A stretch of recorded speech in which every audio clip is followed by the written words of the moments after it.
नमस्कार, न्यूज़ 11 हिमाचल पर आपका स्वागत है। हिमाचल प्रदेश में पंचायती राज चुनाव चले हुए हैं और सबसे पहले अगर हम कहें तो नगर निकाय के चुनाव होने जा रहे हैं जो 17 तारीख को है। इस कड़ी में ठियोग नगर परिषद में भी चुनाव हो रहे हैं और हम अलग अलग वार्डों के प्रत्याशियों से बातचीत कर रहे हैं और उनका विज़न जानने की कोशिश कर रहे हैं कि ठियोग शहर को लेकर उनका क्या विज़न है। इसी कड़ी में हमारे बीच में है वार्ड नंबर 2 से प्रत्याशी है कमला शर्मा, जिनके बारे में हम जानने की कोशिश करेंगे और जो लोग इनसे परिचित हैं या परिचित नहीं हैं उनका परिचय जो है उनके ही ज़ुबानी हम जानने की कोशिश करेंगे और जानेंगे कि ठियोग शहर के बारे में क्या उनका विज़न है। कमला जी, आपका बहुत बहुत स्वागत है हमारे इस चैनल में। Thank you Suresh ji. News 11 का पहले तो मैं धन्यवाद करती हूँ जिन्होंने मुझे जनता के बीच में अपना परिचय देने का जो आज यहाँ पे इस तरह का वो मुहिम छेड़ी है, मैं उनका बहुत दिल की गहराइयों से धन्यवाद करती हूँ। और मेरा नाम कमला शर्मा है, मैं वार्ड नंबर 2 की सदस्य हूँ जो पार्षद के रूप में अभी चुनाव होने हैं उसके लिए मैं प्रत्याशी हूँ। और मैं अपने शहर के लिए, चलिए कमला जी, शहर के पहले बातें करेंगे। राजनीतिक सफ़र जो है कमला शर्मा का जी कैसे शुरू हुआ, कैसे राजनीति में आए हैं आप, और थोड़ा सा इसके बारे में बताएं। जी, जब हम छोटे छोटे होते थे तो मेरी मदर से हम देखते थे कि मैडम स्टोक को लेकर गांव-गांव में जाते रहते थे।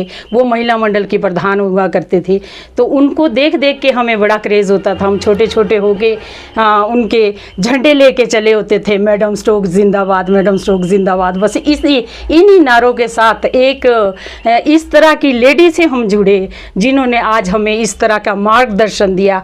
बहुत साफ़ सुथरी छवि की मैडम स्टोक जिन्होंने आज हमें इस राजनीतिक सफ़र में आगे ले आया। मैं उनके द्वारा 2013 में नॉमिनेट सदस्य रही यहाँ नगर परिषद में। 2013 से 2016 का मेरा नॉमिनेट का सफ़र रहा और मुझे ब्लॉक में जनरल सेक्रेटरी के पद पर भी नियुक्त किया गया था उस टाइम। उसके बाद इलेक्टेड हुई मैं 2016 से 20 तक। वो मेरा इलेक्शन का जो फर्स्ट एक्सपीरियंस था वो एक क्रेज़ था कि मैं किस तरह से अपने शहर को सुसज्जित करूं और किस तरह से मैं इस तरह से अपने शहर के प्रति मेरा क्या विज़न, अलग अलग उस तरह से सोचती रहती। हाँ जी। और उसके बाद उन दौरान मुझे जो है, जब हमारे सीएम सर सुखू सर, हमारे सीएम सर है जो इस वक्त, वो उस टाइम पीसीसी प्रेसिडेंट होते थे, उन्होंने मुझे शहरी कांग्रेस कांग्रेस महिला का अध्यक्ष भी बनाया। उसके बाद जो है क्या नाम, धीरे धीरे इस तरह से सफ़र आगे बढ़ता गया। अभी मुझे लग रहा है कांग्रेस पार्टी में आपके पास काफ़ी जिम्मेदारी है प्रदेश के स्तर पर, क्या वो जिम्मेदारी है? मैं प्रदेश की जनरल सेक्रेटरी हूँ महिला कांग्रेस में और डिस्ट्रिक्ट ग्रीवियंसेस कमेटी की मनोनीत सदस्य भी हूँ सरकार की तरफ से। ठियोग नगर परिषद की अगर हम बात करें, आपके पास पहला भी अनुभव है जी। परिस्थितियाँ बदल गई है, जब 2016 में थी, आधुनिकीकरण आया है 8-10 सालों में। हाँ जी। अभी ठियोग नगर परिषद का चुनाव है, किस तरीके से आप देख रही हैं कि क्या कुछ होना चाहिए जो प्रत्याशी लोगों के बीच में जा रहे हैं? जी, क्या आपका विजन है? ठियोग को स्वच्छ सुंदर बनाने के लिए मेरा सबसे भरपूर प्रयास रहेगा। और मैं डिस्ट्रिक्ट ग्रीवियंसेस कमेटी में भी ये मुद्दा उठा चुकी हूँ कि यहाँ वार्ड नंबर 2 और 3 के जो आउटर एरिया है, यहाँ सीवरेज की बहुत समस्या है, जो कि मैं ग्रीवियंसेस कमेटी में ये मुद्दा उठा चुकी हूँ और बड़े ज़ोरों शोरों से ये मुद्दा उठाया हुआ है। ये उसके बाद ये वर्ल्ड बैंक तक अप्रूवल मिल चुकी है हमें। इसके बाद डीपीआर बननी है और फिर इसके बाद आगे की कार्रवाई शुरू होगी। शुरू होगी। अभी का जो चुनाव आपका चल रहा है ठियोग नगर परिषद, बहुत सारी समस्याएं जो है, इसके अलावा जैसे सीवरेज की आपने बात करी है जी।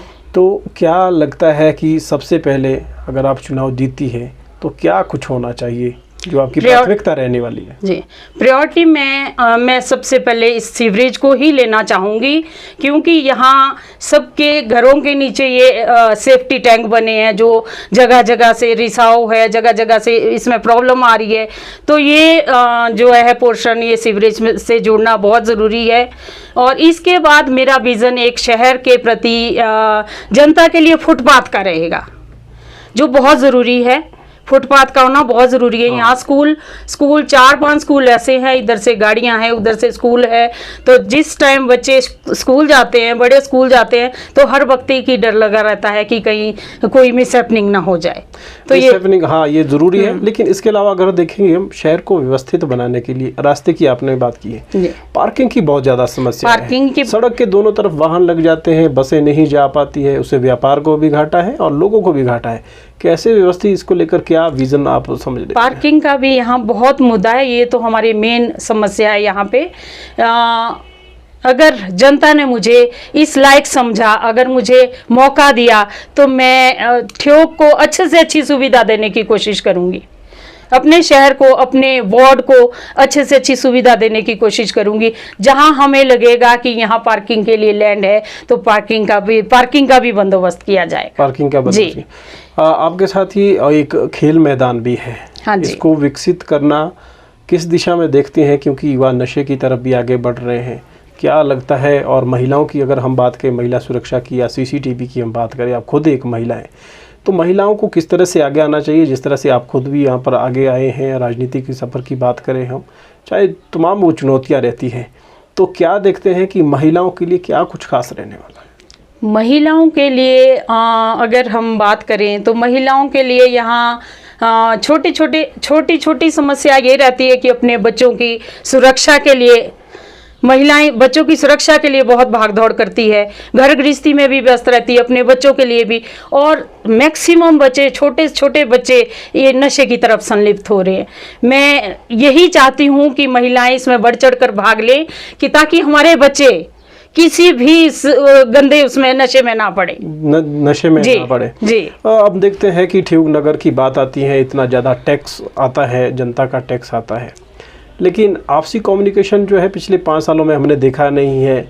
कभी कोई अध्यक्ष बन जाता है, कभी कोई किसी के खिलाफ चला जाता है, तो इस समय शहर का विकास रुक जाता है। क्या लगता है ठियोग नगर को एक स्थायी अध्यक्ष, उपाध्यक्ष मिलना ज़रूरी है? इस दिशा में क्या आप मानते हैं? मेरा मानना ये है कि ठियोग नगर परिषद को स्थायी वो बनना जरूरी है।